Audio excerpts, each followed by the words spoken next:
Alors bonjour à tous, bienvenue dans cette vidéo. Alors une question qui m'a été posée par une dame qui me dit je pense être en relation avec un pervers narcissique, mais à bien y regarder, je me demande si ça n'est pas moi la PN.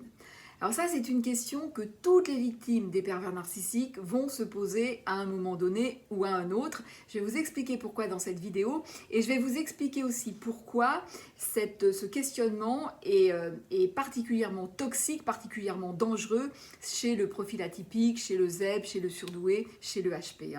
Mais auparavant, je voudrais vous rappeler que la perversion narcissique concerne aussi bien les hommes que les femmes. On retrouve ces caractéristiques, cette structure de personnalité dans les deux sexes.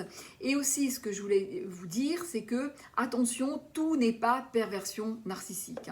Je dis ça parce que je vois de plus en plus de situations, de mon point de vue, vraiment aberrantes, des situations qui pourraient s'arranger, mais évidemment, quand on met le prisme de la perversion narcissique sur une relation qui est déjà très conflictuelle, eh bien on met de l'huile sur le feu. Donc je sais qu'il y a de plus en plus de vidéos sur YouTube et des personnes qui agitent comme ça très fort le chiffon rouge. Et de mon point de vue, c'est vraiment déraisonnable parce que des situations qui pourraient être sauvées, eh bien flambent.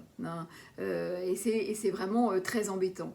On peut parfois avoir des relations très tendues, très crispées, même parfois qui deviennent perverses, mais pas parce qu'à la base l'un ou l'autre est pervers narcissique, mais parce qu'il y a une mécommunication forte qui s'est produite. Parce qu'évidemment, quand on arrive dans une relation, on arrive avec toute son histoire, son passé.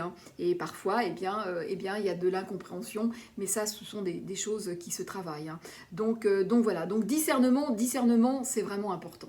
Alors pourquoi une victime de PN va à un moment donné se demander mais est-ce que c'est pas moi la perverse narcissique ou la mauvaise personne ou la méchante, mais parce que tout le jeu du pervers narcissique est fait pour ça.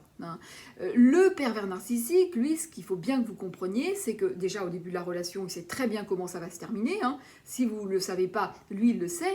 Mais surtout, ce qu'il faut que vous compreniez, c'est que le PN vous fait croire qu'il veut être en relation, mais ça n'est pas vrai du tout. Il s'en moque, ça ne l'intéresse pas. Bon, déjà, il n'en est pas capable. Et lui, il s'en moque. Lui, ce qu'il veut, c'est une personne qui va lui permettre de valider son délire de toute puissance. Une personne qui va devenir une marionnette, un jouet, une personne dans laquelle il va pouvoir projeter toutes ses frustrations, toutes ses tensions, et puis une personne qui va lui permettre de justifier ses échecs. Tout ce qui ne marche pas dans sa vie, c'est la faute de l'autre. À commencer par la relation. Si la relation ne marche pas, c'est de ta faute.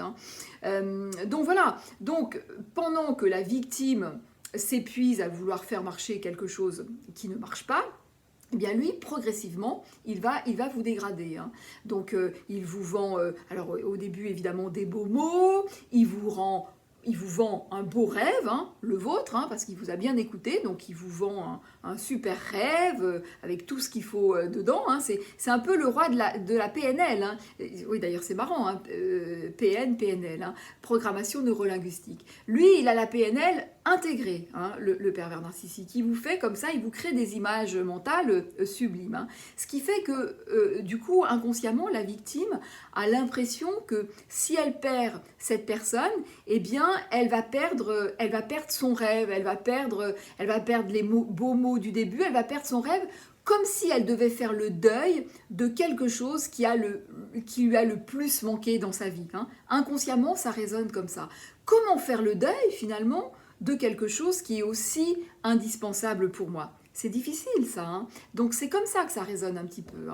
Donc voilà, donc pendant que la victime va être elle va avoir la tête prise par tout ce que, en plus, toutes les bobards que va vous raconter le PN et puis ce rêve, hein, eh bien, le PN, lui, va progressivement, très progressivement, vous dégrader. Hein. Au début de la relation, généralement, la victime est lumineuse et pleine d'énergie, hein, et puis progressivement, eh bien, elle se ternit, elle devient irritable, elle est fatiguée, hein, et donc, sous le couvert, par exemple, eh bien, qu'on a une relation absolument exceptionnelle, et bien, il va vous faire des trucs qui ne vous appartiennent pas.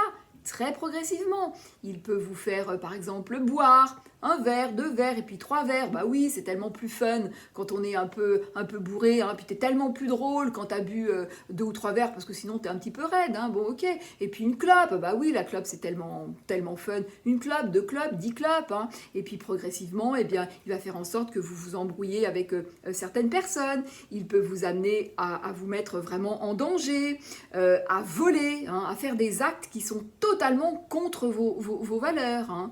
Et puis voilà, mais comme c'est très progressif, et puis que la relation est tellement exceptionnelle, bon, bah oui, vous faites une petite entorse, et puis une autre petite entorse, et puis oh, c'est pas très grave, parce que voilà. Et puis au bout d'un moment, eh bien, vous êtes dans, encore une fois, quelque chose qui ne vous appartient absolument pas. Et puis le truc, c'est que vous allez subir des attaques, mais des attaques très très sournoises, hein. Tous les pervers narcissiques n'insultent pas de façon caricaturale, hein. Il y en a qui sont beaucoup plus sournois. Donc vous allez subir des attaques, mais comme vous ne les comprenez pas, ces attaques, comme vous ne les voyez pas venir, vous allez surréagir en fait. Alors au début, vous essayez un petit peu de vous défendre, et puis au fil du temps, eh bien, il y a comment, en plus il y a de la fatigue, il y a de voilà, la fatigue aidant, et des attaques tellement vicieuses que vous ne les voyez pas venir, et du coup vous allez surréagir. Et le PN va vous dire dans un second temps, mais regarde comment tu réagis, mais tu es complètement barge, tu es complètement folle. Et vous allez vous dire, mais c'est vrai ça, j'ai des réactions totalement disproportionnées, alors que il ne s'est pas passé grand-chose finalement. Il n'y a pas eu... pourquoi je surréagis alors que, en fait, il n'y a pas grand-chose, hein. Et c'est ça qui est extrêmement piégeant. C'est pas qu'il n'y a pas grand-chose, c'est que c'est extrêmement sournois. Le PN a repéré sur quoi il pouvait appuyer pour vous faire surréagir. Mais dans les faits, il n'y a pas forcément quelque chose de visible. Et ça, c'est extrêmement, extrêmement piégeant.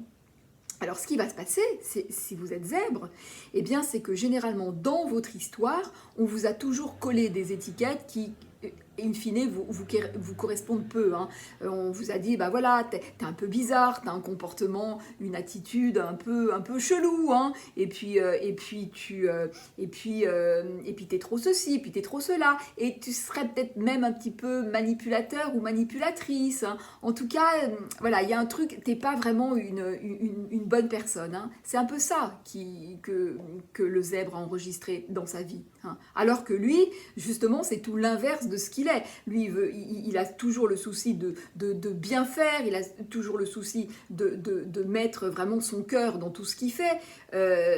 Donc entendre ça, c'est extrêmement souffrant. Alors quand le PN va vous dire « Mais regarde, la relation ne fonctionne pas à cause de toi, parce que t'es la méchante, t'es une mauvaise personne », là, ça va résonner comme quelque chose de terrible pour le zèbre, parce que le zèbre, lui, il a vraiment à cœur d'être une bonne personne, et vraiment, le truc pour lui qui est le plus important, généralement, c'est l'amour. Donc là, il y a un truc qui va résonner, où il va avoir une puissance absolument incroyable, et le zèbre, eh bien, va pédaler jusqu'à épuisement pour prouver que c'est une bonne personne. Mais regarde à quel point tu as du mal voir, mais regarde à quel point je suis belle, regarde à quel point je peux te donner, regarde à quel point je peux faire, et encore, et toujours plus, mais quand est-ce que tu vas voir à quel point, regarde à quel point je suis belle, à quel point je suis bonne, à quel point je peux tout faire pour toi. et la personne peut vraiment littéralement se vider. Hein. Donc ça, c'est vraiment terrible. Le zèbre veut absolument, quand le PN lui signifie que notre histoire d'amour ou d'amitié, bref, ne fonctionne pas parce que tu es une mauvaise personne, on touche deux trucs tellement forts chez le zèbre qui va complètement se vider et complètement s'épuiser pour rétablir quelque chose qui évidemment ne marchera pas parce que tout est vicié. Hein. Voilà, donc, attention à tout ça, comprenez bien ce mécanisme et encore une fois, si vous sentez que quelque chose ne va pas, faites-vous aider, demandez un regard extérieur pour avoir une aide. Hein. Ne restez pas seul dans ce genre de relation où vous sentez qu'il y a un truc qui ne va pas et vous sentez que vous perdez pied en fait. Hein.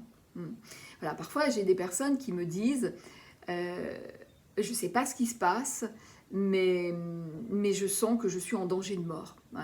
Ça, c'est un signe très très fort. Hein. C'est-à-dire que on ne voit rien, on ne peut pas vraiment expliquer dans les faits, et pourtant, je sens que là, si je ne fais pas quelque chose, je vais mourir. Hein. Voilà, ça, c'est un signal très très fort. Hein. Donc voilà, écoutez, c'est tout ce que je voulais vous partager dans cette vidéo. N'oubliez pas de liker, de vous abonner, de commenter, et je vous dis à très vite dans une prochaine vidéo.